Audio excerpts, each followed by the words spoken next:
going on, guys? Mike Armor here. So in this video I was asked to show the inside low kick and how to incorporate that inside the shadow boxing. So I'm going to show you the proper technique of the inside low kick, a few ways of how to do the inside low kick, and a few combinations to be able to put inside your training. Guys, if you haven't subscribed to my channel, please do so. That way you're always updated on new videos coming out every single week. Let's take a look.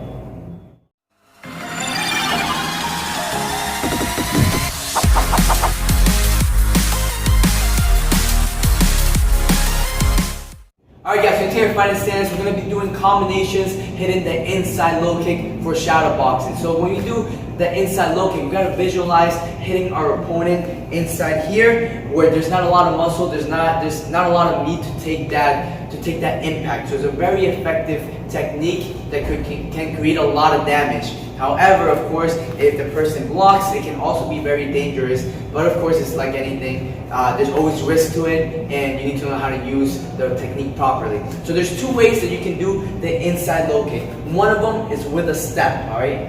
This is one of my favorite ways for me to do the inside low kick, which is with a step. You take your back leg, you're gonna step, and as you step, I kind of step already sideways. So I'll show you here in front. I'm stepping sideways, so that way my hips already turn, and then that way I can kick right away. So I take a step, and then from here, I visualize my opponent, I visualize my target, I do a nice low kick, I make sure that the heel is down on the ground for low kicks. So I'm here, I kick, and I bring it back, all right, with good balance. So I'm here, I'm walking forward, stepping here sideways, 1, 2. Of course, as you get better, then you'll be able to do it a little bit faster. Here, I kick and I come back.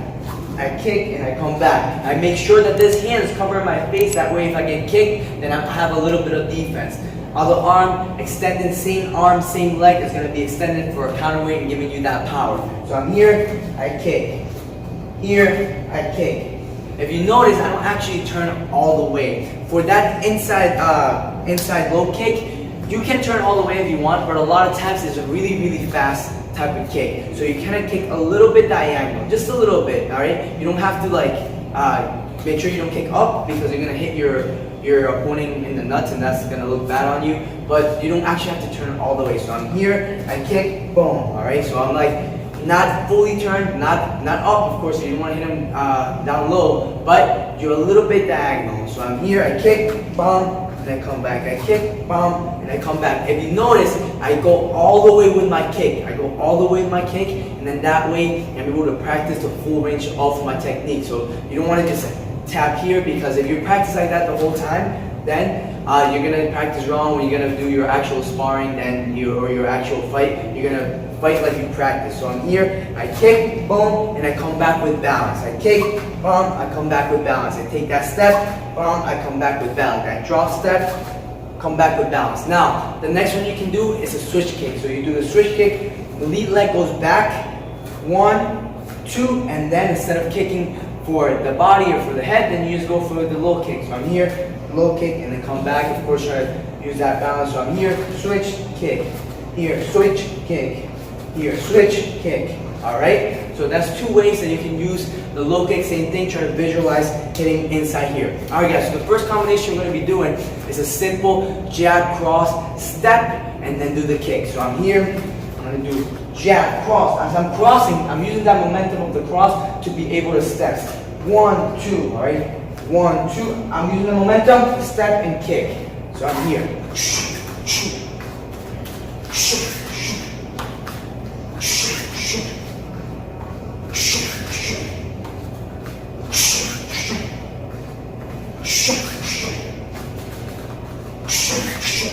So if you notice, I'm throwing my techniques with power, I'm throwing my techniques with speed, but I have control, I have balance over my techniques, over my power. And that's gonna really, really help you in your fighting. Alright guys, the next combination is gonna be very simple. All we're gonna be doing is gonna be a jab, hook. So we're gonna be doing jab, hook, and then from here, switch kick, low kick, bomb. Alright, so I'm here. 1, 2, bomb. 1, 2, bomb. 1, 2, bomb. Alright, so nice and easy. So I'm here.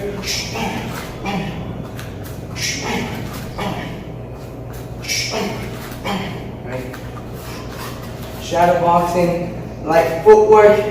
Good footwork, nice and light, keeping your body good rhythm. So I'm here, using that jab hook.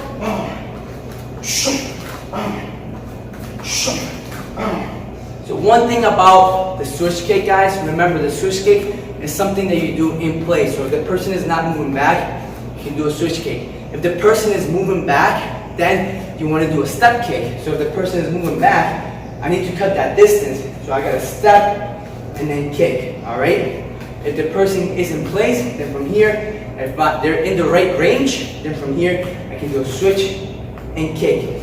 If they're not in the right range, you can do two things. You can either walk with your footwork, get to the right range, and do the technique, or you can do a step. You can do that step, and you can do that kick, low kick, whatever you want to do. So of course, you got to visualize. It'll be easier once you do your sparring, or at least your partner work. You'll be able to see your opponent in front of you, or your partner in front of you, and practice that way.